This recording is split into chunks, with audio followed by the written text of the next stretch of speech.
सरकार बना करके इस कानून को पूरे दान में फेंकना।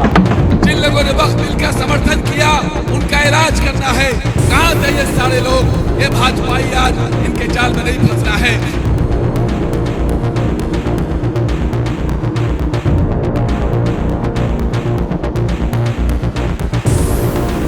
लीजिए दोस्तों, राहुल के आने से पहले तेजस्वी ने चल दी बड़ी चाल। हो गया खेल कूड़ेदान में वक्फ कानून, फंसी बीजेपी, नीतीश का खेल खत्म। सब कुछ आपको बता रहे हैं, लास्ट तक आप बने रहिए। आप देख रहे हैं द राजनीति का विशेष सेगमेंट। मैं हूं आपके साथ यासू प्रसाद।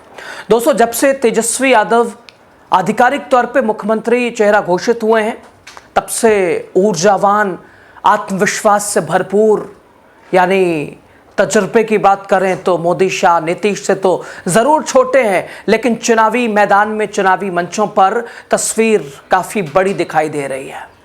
और लगातार चूँकि बात, चर्चाएं, MIM के सवाल कि 18% वाले क्या करेंगे, दरी बिछाएंगे, आगे पीछे करेंगे, 2 से 4 वाले डिप्टी CM बन जाएंगे, 14 वाले मुख्यमंत्री चेहरा घोषित हो जाएंगे।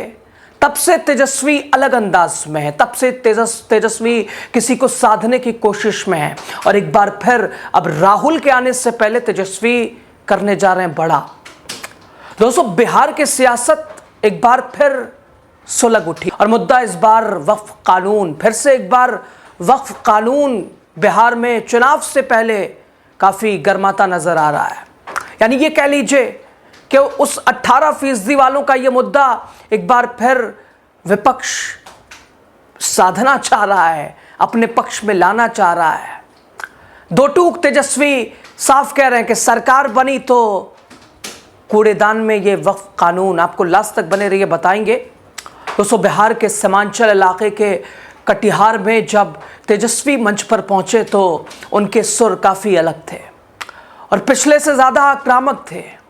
और शायद ये बदलाव मुख्यमंत्री, चूँकि एक तरह से वो एक सवाल आता था, तेजस्वी भी कुछ मिनट के लिए, कुछ देर के लिए एकदम स्तंभ हो जाते थे। वो सवाल के आखिर महागठबंधन में आप मुख्यमंत्री चेहरा क्यों नहीं घोषित हो रहे हैं? लेकिन जब से अशोक गहलोत आए हैं, उन्होंने ऐलान किया है, तब से तेजस्वी अलग अंदाज में है। तेजस्वी का आत्मविश्वास 7वें आसमान पे है। तेजस्वी ने साफ कहा कि नई सरकार बनी, क्योंकि उम्मीद है, बनना है। सत्ता विरोधी लहर चल रही है, 20 साल की थकी थकाई सरकार को भेजना है। तेजस्वी कह रहे हैं नई सरकार बनी तो इस विवादित वक्फ कानून को कूड़ेदान में डाल देंगे। तेजस्वी को आप सुनिए थोड़ा। सरकार बना करके इस कानून को कूड़ेदान में फेंकना। CA NRC का भी हम लोगों ने प्रस्ताव जो है भेजा था कि नहीं भेजा था कि किसी भी कीमत पे हम लोग CA NRC को बिहार में लागू नहीं होने देंगे। सब लोगों ने पास करके भेजा था। दोस्तों, तेजस्वी यानी एक तरह से ये भी कह लीजिए कि 17-18% वालों को साधने की अब कोशिश शुरू हो गई, चूंकि MIM तो हावी है। ओवैसी साहब वो अपने थर्ड फ्रंट के दावे लगातार तैयारी कर रहे हैं और हड़कंप महागठबंधन में भी है, चूंकि अगर वो फैक्टर काम किया तो इधर वाला वोट काफ़ी छिटक सकता है। खैर, तेजस्वी का आरोप था कि बीजेपी की केंद्र सरकार इस कानून के जरिए समाज को बांटने की साजिश कर रही है। भीड़ ने तालियों से उनका साथ दिया और तभी यह बयान चुनावी चर्चा का मुद्दा बन गया। चूंकि SIR मुद्दा अब उतना आक्रामक रहा नहीं है, SIR मुद्दा अब ठंडा हो गया है और शायद इसीलिए अब 18% को लुभाने के लिए विपक्ष ने एक नई चाल चली है। वक्फ कानून का मुद्दा उठा के, वक्फ कानून की बात करके लगातार उन्हें साधने की भी कोशिश और ये बताने की कोशिश कि अगर सरकार आ गई तो ये कानून इसकी जगह कूड़ेदान में है। दोस्तों, तेजस्वी के बयान का इंडिया गठबंधन के कई दिग्गजों ने समर्थन भी किया। कांग्रेस सांसद तारिक अनवर ने कहा, हम वक्फ कानून के खिलाफ थे, हैं, रहेंगे। तेजस्वी के रुख का हम पूरा समर्थन करते हैं। और वहीं भाकपा माले के महासचिव दीपांकर भट्टाचार्य ने भी कहा, अगर इंडिया गठबंधन की सरकार बनी, यह कानून बिहार में लागू नहीं होगा। दोस्तों, जब से वक्फ संशोधन पेश करने की भारतीय जनता पार्टी की कोशिश, तब से एक सवाल कि आखिर मंशा क्या है सरकार की। किसी ने कहा सरकार कैप्चर करना चाहती है वक्फ संपत्तियों के ऊपर, वक्फ संपत्ति पे सरकार अपना कब्जा, अपना हक जमाना चाहती है। हालांकि ये तो निजी संपत्ति है, इसमें क्या ही हस्तक्षेप, लेकिन इसके ऊपर भी लगातार सरकार से सवाल उठे, लगातार सत्ता दल फंसता रहा। और एक बार फिर दोस्तों, चुनाव से ठीक पहले वक्फ कानून पर बिहार में घमासान चढ़ चुका है। यानी फिर से एक तरह से काफ़ी प्रज्वलित ये विषय बन चुका है। और आपको मैं सुना रहा हूँ, उससे भी आप सुनिए, जिससे आजकल तेजस्वी साधने की कोशिश कर रहे हैं बड़े समुदाय को, बड़े हलके को, तबके को अपने साथ हेलीकॉप्टर में, मंचों पर चुनावी। उन्होंने भी जिस तरह से वक्फ कानून का विरोध किया, साफ कह रहे हैं कि सरकार, किस सरकार की बिहार को ज़रूरत है, बिहार कहाँ जाना चाहिए, कहाँ पहुँचा बिहार, बिहार को किसने लूटा, बिहार को किसने बर्बाद किया, बिहार का ये हाल क्यों है। और वक्फ पर विशेष कारी सुहेब भी क्या कह रहे हैं, जिन्हें आजकल तेजस्वी का खूब साथ मिल रहा है, आपको सुनना चाहिए। मैं तमाम आए हुए दूर दूर से अक़लियत समाज के लोगों, सभी समाज के लोगों, सभी बातों को भूलो, किसी के बहकावे में नहीं आना है। भाजपा आईटी सेल तरह तरह का फैला रहा है, उसमें नहीं जाना है। वक्फ बिल के खिलाफ करने वाले को इलाज करना है। जिन लोगों ने वक्फ बिल का समर्थन किया, उनका इलाज करना है। कहां थे ये सारे लोग? ये भाजपाई आज इनके जाल में नहीं फंसना है।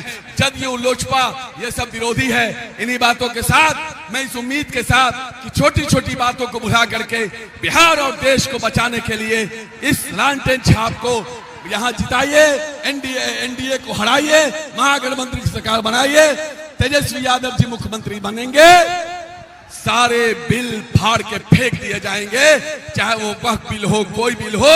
यहाँ सिर्फ सरकार होगी और इंसानियत की सरकार होगी, मोहब्बत की सरकार होगी, प्यार और भाईचारे की सरकार होगी। दोस्तों, यानी मिला जुला के विपक्ष अब एक अलग सुर में इस कानून के खिलाफ खड़ा दिखाई दे रहा है।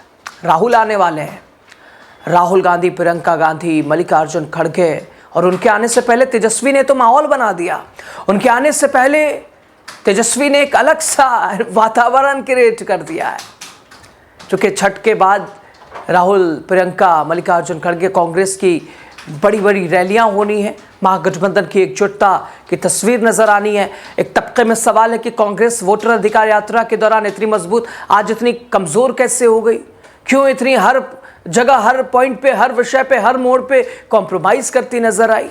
कई आरोप भी कांग्रेस के ऊपर, यहाँ तक के कांग्रेस बिहार प्रभारी कृष्णा अल्लावड़ू को लेकर, कांग्रेस बिहार प्रदेश अध्यक्ष राजेश राम को लेकर। लेकिन राहुल आके अब सब बताएंगे, तेजस्वी के साथ मिलकर नई खेल की शुरुआत करेंगे। उधर दरअसल दोस्तों, वक्फ कानून में हाल ही में हुए संशोधनों को लेकर कई समुदायों में असंतोष, गुस्सा।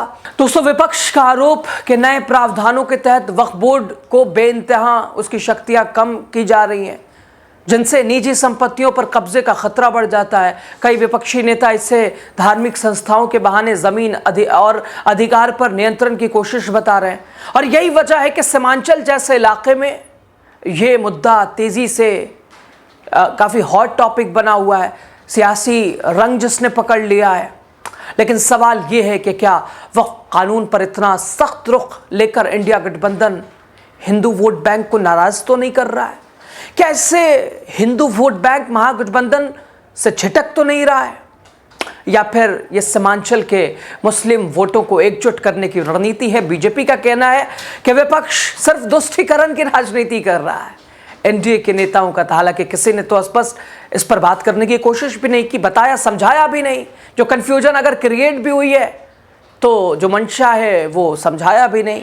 और यहाँ धार्मिक ध्रुवीकरण का आरोप। खैर, पारदर्शिता के लिए ये जरूरी है, बीजेपी कह रही है। खैर, इस बीच राहुल गांधी भी जल्द बिहार की चुनावी दौर में आने वाले हैं। कांग्रेस रणनीति तैयार कर रही है कि वक्फ कानून और शराबबंदी दोनों पर जनता के बीच विकल्प की राजनीति को मजबूत किया जाए। यानी आने वाले दिनों में बिहार के चुनावी अखाड़े में वक्फ कानून बन सकता है इंडिया गठबंधन का सबसे बड़ा हथियार। तो बिहार की इस सियासी जंग में दोस्तों नया मोर्चा खुल चुका है। एक तरफ एनडीए विकास की बात कर रहा है, मोदी जी तो कह रहे हैं चाय से कम मैंने नेट कर दिया है, रील से रोजगार, और दूसरी तरफ विपक्ष की एकजुटता, विपक्ष के दावे वादे, युवाओं के अंदर बदलाव की लहर, महंगाई, बेरोजगारी जैसा प्रज्वलित मुद्दा, इसके अलावा पलायन, रोजगार, फैक्ट्रियां, गुजरात और बिहार में लगातार अंतर बताने की कोशिश। दूसरी तरफ इंडिया गठबंधन वक्फ कानून, शराबबंदी जैसे मुद्दे पर